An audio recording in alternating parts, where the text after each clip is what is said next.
Hello everyone, welcome or welcome back to my channel.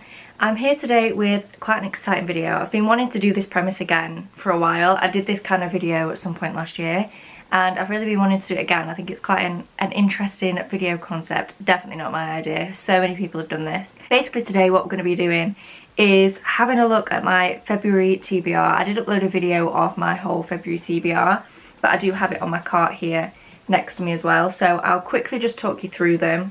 And then we're going to go on Goodreads, look at which of these books is the highest and the lowest rated, and then read them in this video.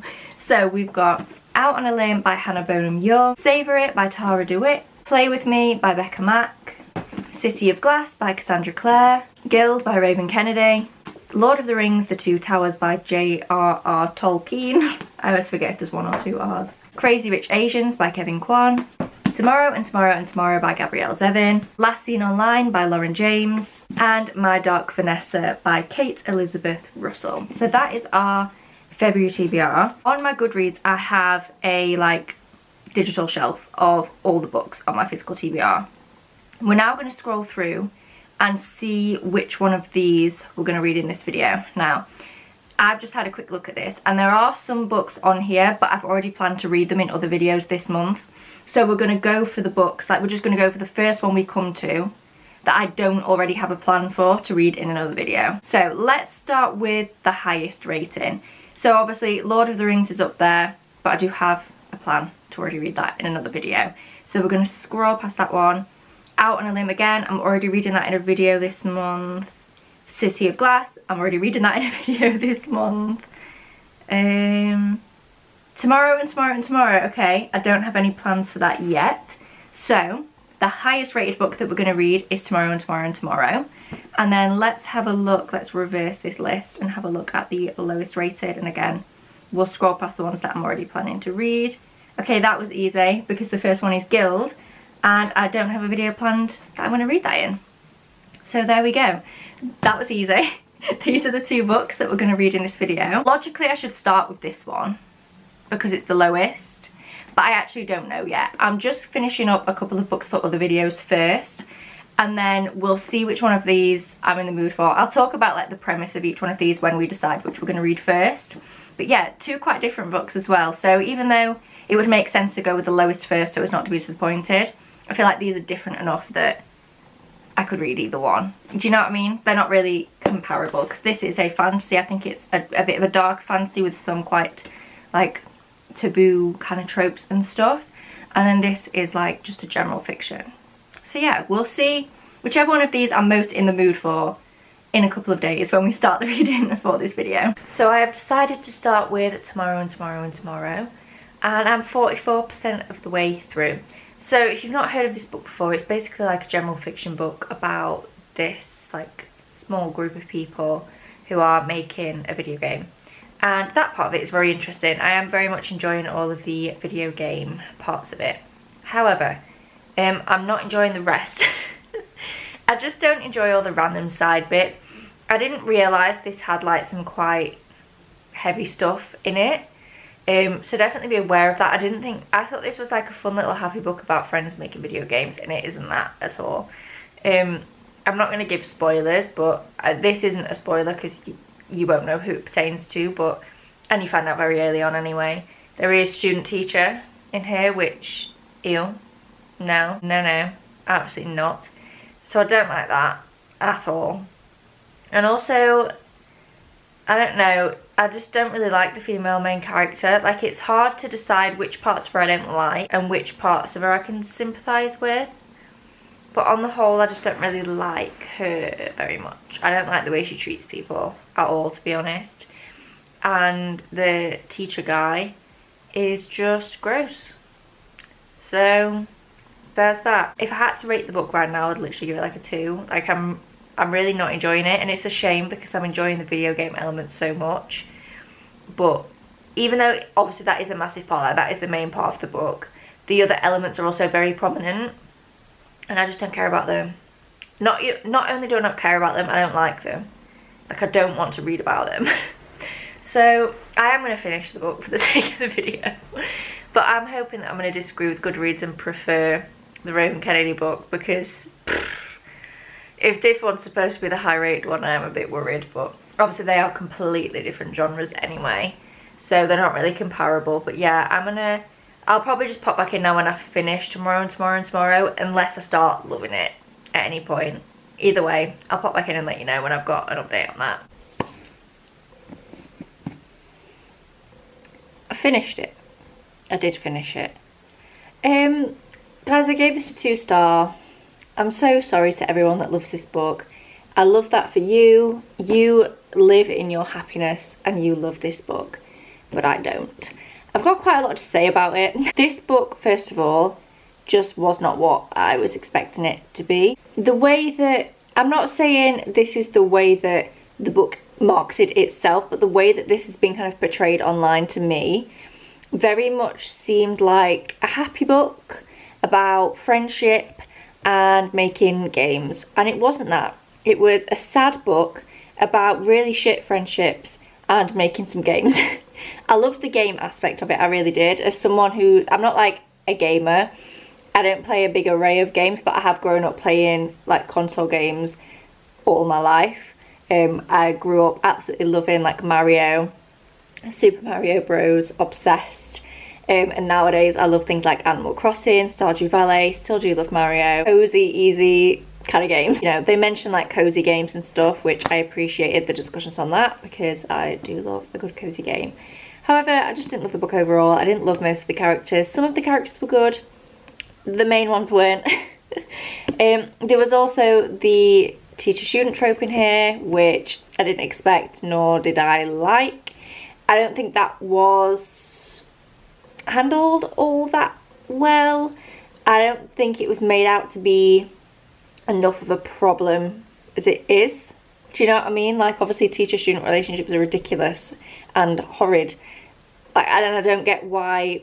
I will say it was, their actual age gap wasn't that big. She was in college and he was quite a young professor, but still, like, I just don't think it was dealt with very well. Obviously that is still a massive imbalance of power for many reasons as well, not just that there was just in general a big power imbalance in the relationship.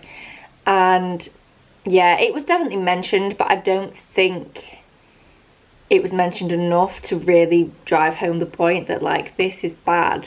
Do you know what I mean? Guys, I just didn't love it. I thought the pacing towards the end was weird. It didn't need to be this long. And I just wish it had been a nice, fun, happy book about making games, but it wasn't. So that's that, 2-star, unfortunately. And obviously the next book we're going to read for this video is Guild.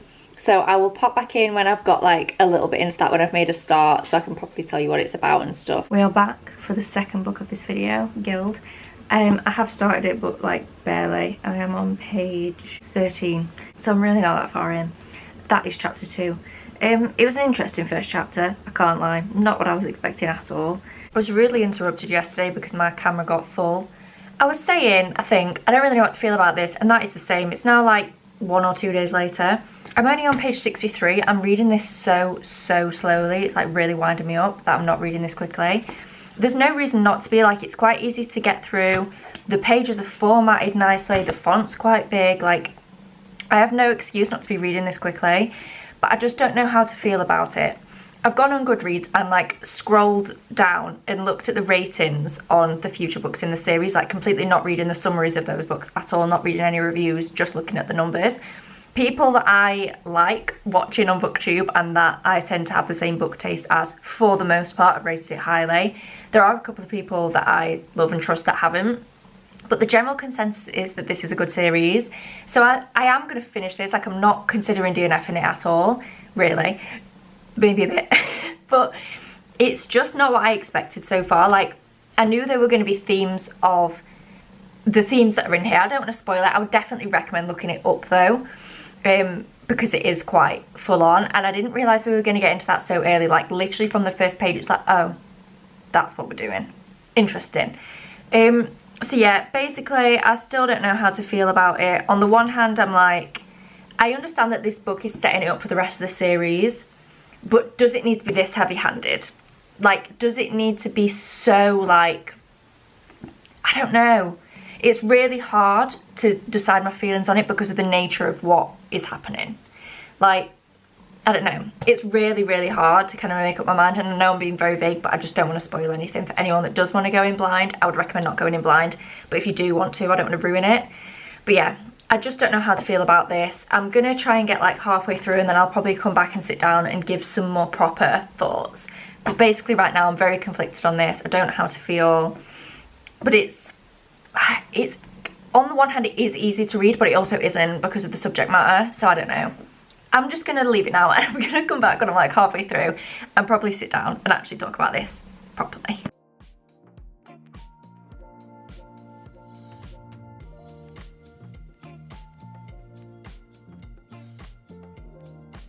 Please excuse the state of me. I'm now nearly halfway through Guild. I'm on page 177, which is chapter 17.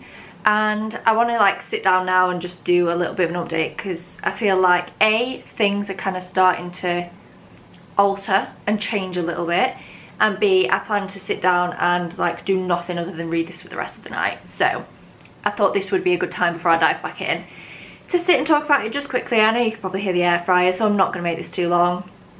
But basically there's not a massive amount more to say. Like, I'm still not sure on this. I'm definitely like going to finish it. I'm more sure than I was in the last clip.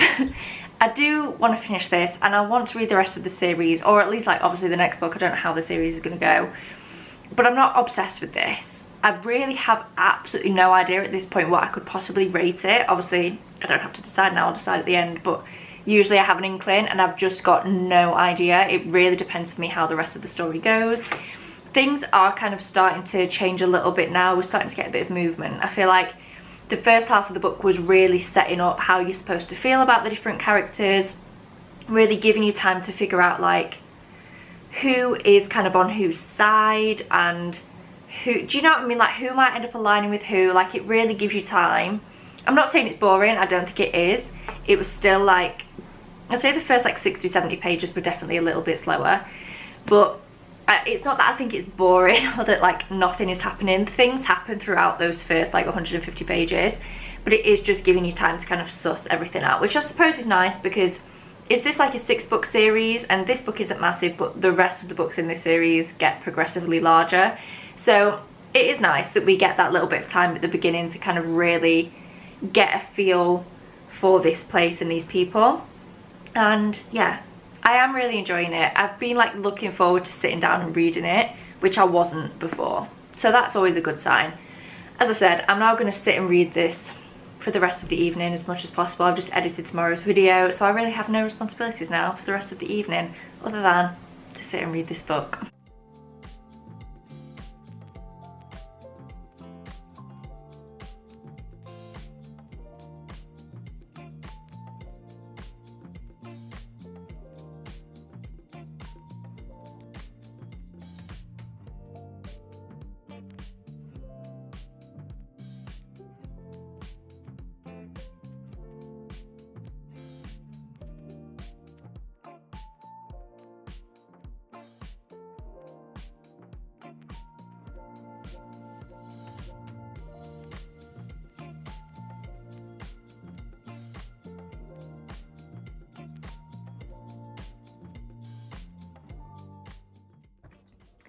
Really sorry for my appearance right now and the fact that I'm filming this on my phone, but I finished Guild and I gave it 2 stars. So this video has been fantastic. I gave both of them a 2 star. I really had high hopes with this for like, okay, so the beginning of the book was weird and I wasn't sure on the vibe. Then as things started to progress, I thought, okay, I see where we're going here. But then by the end of the book, it was still just a case of, oh, I see where we're going here, but we've still not really gone anywhere. Like, I mean, we have, but also, no, we haven't. Do you know what I mean? Like, we're still emotionally at the end of the book in the same place, which I just didn't expect. I thought we would have progressed a bit with what the point of the series is going to be. But I don't feel like we have. I'm either wrong about what this series is going to be, or we get to the end of this book and things haven't really progressed in what I hope is going to be the case, with like certain people like falling out with certain people maybe. I don't want to ruin it, but I did not love this. I really didn't. It was just, I have many things to say about it, but like I just don't really know how to formulate my opinions beyond what I've kind of already said. I think the only thing I haven't already said that's really bothered me is that, what's her name? Auren? I don't actually know how you pronounce the female main character's name. Auren? In my head it's like Lauren, but without an L, just like Oren. I don't know. The female main character anyway. We get to the end of the book and I still don't feel like I know anything about her as a person. And you could argue like, yeah, that's like the point, she keeps everything suppressed because of what's happened to her, blah, blah, blah. But I really don't think that's a good excuse. I think if you've had a character that's gone through what this character has, let's actually not just use them and their suffering and trauma as a plot device. Let's actually build them up to be a whole human being on their own that's had trauma happen to them, of course, but like, let's actually get to know them as a person as well. I feel like the only thing that is portrayed to the reader that matters about the main character is just a trauma. I feel like she's just there as a bit of a chess piece, but like, not just for the plot, but like also to the reader. Does that make any sense? Basically, it's bothering me that we don't know anything about her. We don't get to learn about her as a person, and I just don't believe that that is for the sake of the plot. I feel like as a reader, it would make sense if the characters in the story don't know who she is beyond what like persona she has. That would make sense. But I just don't think there's any excuse for us as the reader not to get to know her for her as a person. I don't know if that makes any sense. But yeah, I just didn't love this. I really didn't. I think I probably will read the next one. But if things don't progress very quickly, I'm just not going to read the series. I don't mean like quickly in terms of I need action all the time. I mean quickly in terms of I need this girl to like be given some kind of chance in life. And I need to see some repercussions for the men. Basically is what I'm saying. I don't want to read another really long book about men being this way. We already know that men are this way. I feel like we've dragged on the point too much now. Like, let's, do you know what I mean? Like, let's start getting to the point where we're actually like doing something about these men. Maybe. Anyway, 2-star. Tomorrow. Also, unfortunately, a 2-star. And that brings us to the end of this video. So it's helpful in that it's got 2 books off my physical TBR. However, I clearly don't always agree with Goodreads ratings because I rated them both a 2-star, despite the fact that neither of them had a 2-star average rating. But yeah, anyway, thank you so much for watching this video. Please do give it a thumbs up down below if you enjoyed, subscribe if you haven't already, and I will see you in my next one. Bye.